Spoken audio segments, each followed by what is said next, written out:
Welcome back to Couch Critic. Dennis P. Still sitting there on my couch musing Chelsea Football Club.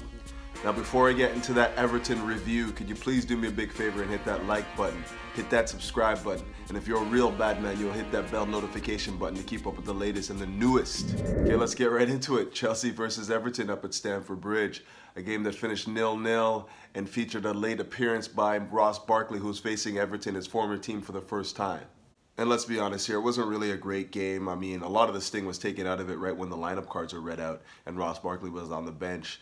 That was where a lot of the pre-match stories were going, like whether or not Ross Barkley can come on and impact the match against his former team, what kind of impact he can have on the game as a whole, and what kind of reception he's going to be getting from the Everton faithful. The match was turgid and slow, and Chelsea struggled to find a rhythm throughout the entire match.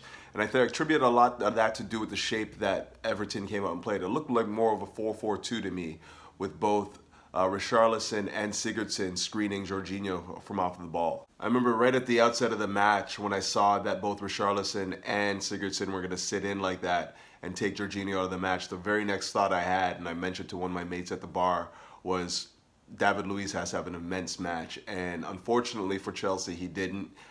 He was very slow moving the ball and making decisions, and a lot of his line-breaking passes were wayward. Having said that, I think Silva had a great game plan in mind to keep Jorginho out of the game and off the ball. I think it's clear Chelsea are overly reliant on Jorginho right now, and when he doesn't have the type of match where he's, stitching together passes and getting on the ball a lot, we're still struggling to find the rhythm and tempo to play at. And a lot of that responsibility is going to come down to one of David Luiz or Kovacic in this match in particular.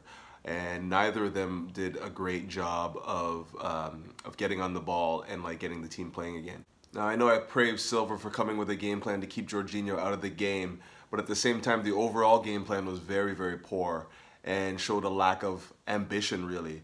I mean, to come to Stamford Bridge and basically just angle yourself to get a point when you haven't won there in well over 20 years, the game is very much in balance, just shows that you have a lack of ambition to go out and win matches.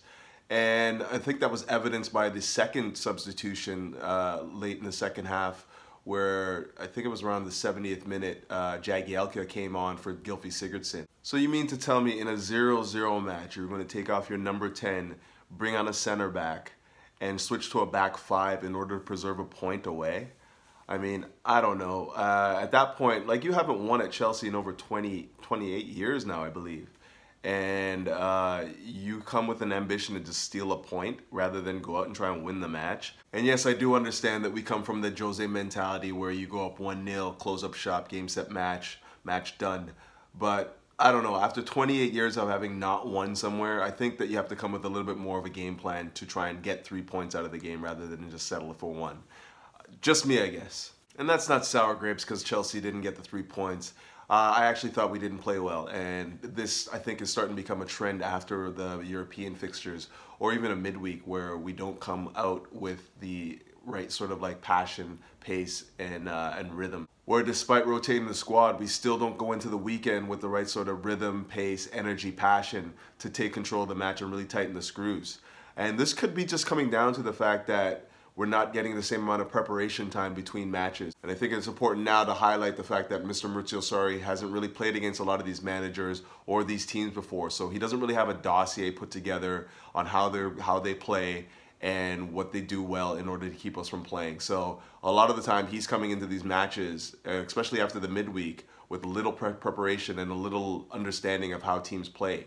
So I think that that's plaguing the team a lot of the time. When we have a full week to, prepare and really hone in our skills on the match, I think that we fare a lot better than we do when we play after midweek, because it's just a preparation time that we're struggling with right now.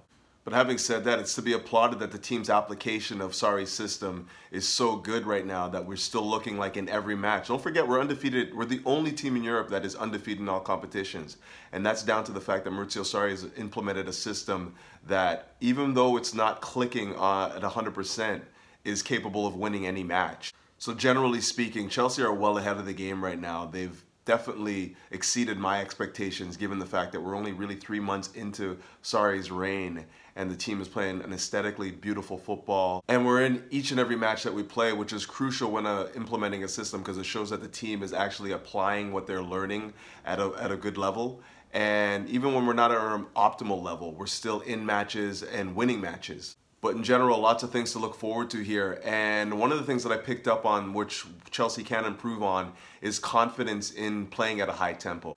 I think that a lot of the times when Jorginho was marked out of the game and we look to a secondary playmaker, deep-lying playmaker, David Luiz in this case, the confidence to play at a high tempo is diminished a bit.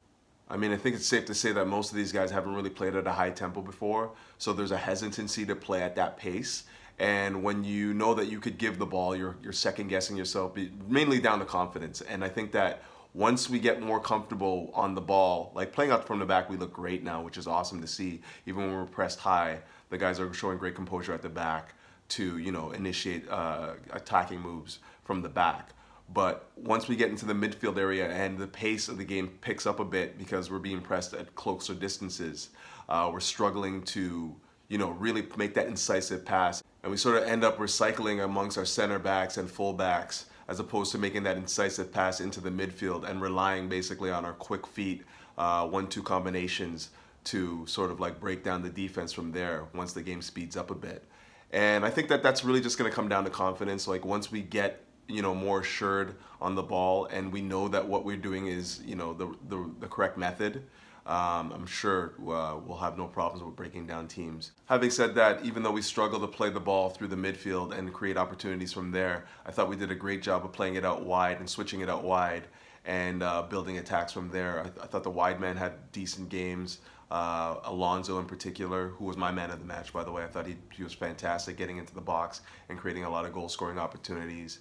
And I thought Hazard, though not playing at the right pace, was stitching together some nice attacking moves, and on another day we could have had 2 or 3. I thought the right side of our attack also had decent games, better than the last game, that's for sure.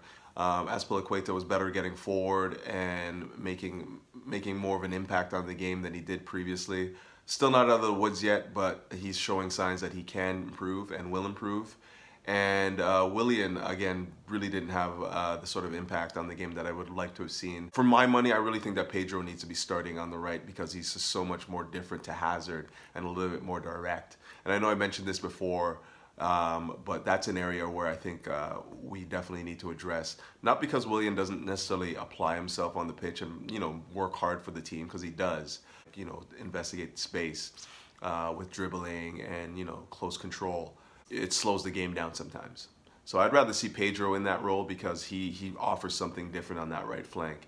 And it's just a shame that he came into the match a little bit too late because some of those opportunities we were creating at the middle portions of the second half, I think if Pedro were on the pitch, we would have taken a few of those. But I think I'm going to wrap it up there. I was actually thinking about like belly aching about how poor some of these refereeing decisions were, but I think I'm going to leave it there. I don't often like getting into like the refereeing decisions and whatnot because it just opens up Pandora's box, and I'm just going to avoid that altogether. But yeah, please do me a favor if you haven't already. Hit that like button, hit that subscribe button, and of course if you're a real bad man, you hit that bell notification button to keep up with the latest and the newest. Yeah, unfortunately we could not get all 3 points yet again, and after midweek Chelsea draw 0-0. And hopefully this is not going to become a trend and we can find a way to be more decisive in these sorts of matches, especially at home. You know, it's really going to come down to, you know, obviously rotating the squad a bit more and, you know, getting the right sort of tempo to play at right from the jump. But again, as I said, a lot of that's coming down to the fact that I feel Maurizio Sarri is still formulating his dossier on some of these teams and how they play and what they like to do well and what they don't do well. And until we get that sort of like intel, which hopefully will start in the second half of the season, we're going to struggle to find the right sort of like application for the games, especially after midweek, of course. But having said that, like, we're still undefeated, which is great to see. You know, the team is playing well, and like I said, we're still taking to the system, which means that there's still a ways to go. But having said that, we're undefeated, so we have nothing to bellyache about. We're still right in there, top 4, and in all the cup competitions as well. So lots of good things happening at Chelsea, and yeah, like, let's just long may that continue. I'm gonna be in and around London, planning on going to the PAOK game, the Europa League game. I'm planning on going to Fulham at home and also Wolves away. So look for something special from those. Maybe I'll have some guests come in and sit in and help break down some of these matches for me. But until then, let's keep our heads up, enjoy your time off, and up the Chelsea.